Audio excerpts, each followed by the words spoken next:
वो परोपकार जानता है। कोई नहीं बोला, जटायु जी बोले। और रावण से ये नहीं कहा कि श्रीमान दशानंद जी खड़े रहो, या आदरणीय लंकेश जी कहां जा रहे हो, पूजनीय रावण ना। वही कहा जो चोर से कहना चाहिए, रे दुष्ट ठाण किनो, अरे दुष्ट खड़ा रहे, मुझे नहीं जानता।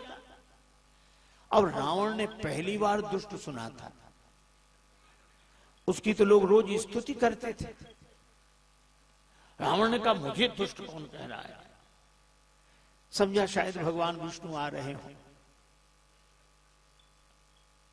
मैनाक पर्वत हो। लेकिन जब जटायु जी पास, अरे ये जटायु मम कर तीरथ छाणी देहा। अच्छा, जटायु जी ने ऐसे नहीं कि ऐसे ही कह दिया हो, पास जाके समझौता कर लिया हो। कई बार लोग कह देते हैं, फिर नजदीक आके कहते हैं कि देखो बुरा मत मानना, वो तो 10 लोगों को देखकर कह दिया था।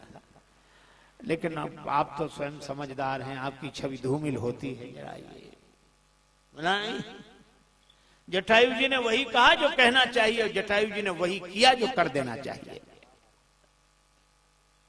अब जटायु जी के पास तो कोई शस्त्र भी नहीं है, लेकिन मुझे लगता है कि रावण के पास साधन है और जटायु जी के पास धर्म की साधना है।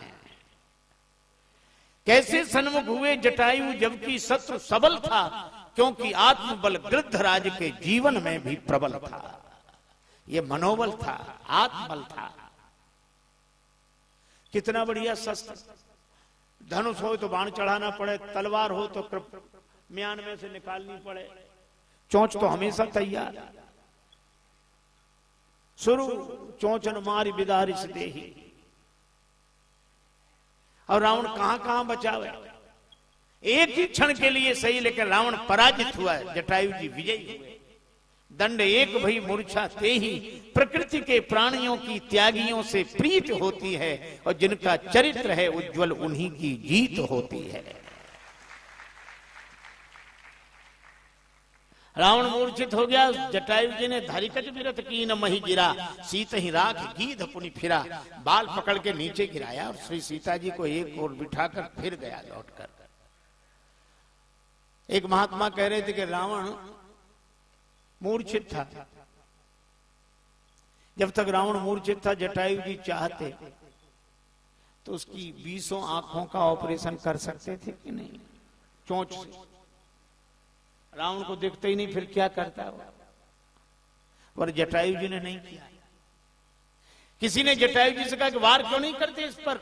जटायु जी ने कहा कि मैं भारतवर्ष का पक्षी हूं, भारत धर्म प्राण देश है, हमारे यहां हर चीज का धर्म है, युद्ध का भी धर्म है। इतना बड़ा महाभारत का युद्ध जिस मैदान में हुआ, उस मैदान का नाम ही हो गया धर्म क्षेत्र, कुरुक्षेत्र संवेता युत्सवा मामका पांडवास्तेव किम कुरुवत संजय। इतने बड़े युद्ध के मैदान का नाम धर्म क्षेत्र क्यों? शायद इसलिए कि तब युद्ध में धर्म का ध्यान रखा जाता था। समय से शुरू होता था युद्ध, समय पर बंद होता था, और युद्ध बंद हो जाने के बाद दोनों दलों के लोग एक दूसरे के पास आपस में आ जा सकते थे। यह हमारे यहाँ की परंपरा थी। अपने से बड़ों से युद्ध करना पड़े तो अर्जुन भी बाण छोड़कर पहले धरती में पितामह भीष्म को प्रणाम करते थे, उसके बाद बाण वर्षा होती थी। ये धर्म था।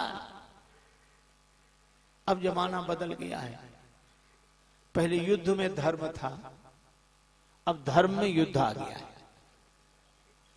पहले हम युद्ध में धर्म का ध्यान रखते थे, आजकल हम धर्म में युद्ध का ध्यान रखते हैं। अद्भुत स्थिति। जटायु जी ने कहा कि मैं वार नहीं करूंगा, मैं भारतवर्ष का पक्षी हूं, और हमारे यहां कहा गया है कि मूर्छित पर, युद्ध छोड़कर भागे हुए पर या शरणापन्न हो जाने पर शत्रु पर वार नहीं करना चाहिए। मैं नहीं वार करूंगा। अरे वार नहीं करोगे तो अजीब आदमी हो, मर जाओगे। अभी रावण की मूर्छा दूर हुई तो तुम्हें मार डालेगा। जटायु जी ने कहा कि अधर्म पूर्वक जीने की अपेक्षा धर्म पूर्वक मर जाना अच्छा है।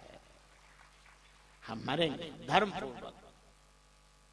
और सचमुच रावण की मूर्छा दूर हुई और उसने देखा कि कोई बात नहीं बन रही, तब सक्रोध निश्चर खिसियाना, काढ़े से परम कराल कृपाना। कृपाण निकाली, तलवार नहीं। तलवार और कृपाण में अंतर है। तलवार वो जिसमें एक तरफ धार हो, और कृपाण वो जिसमें दोनों तरफ धार हो, उसका नाम ही है कृपा। न इधर कृपा न उधर कृपा, दोनों तरफ धार ही धार। पंख कट गए, और जटायु जी के पंख कटे, धरती पर गिर गए।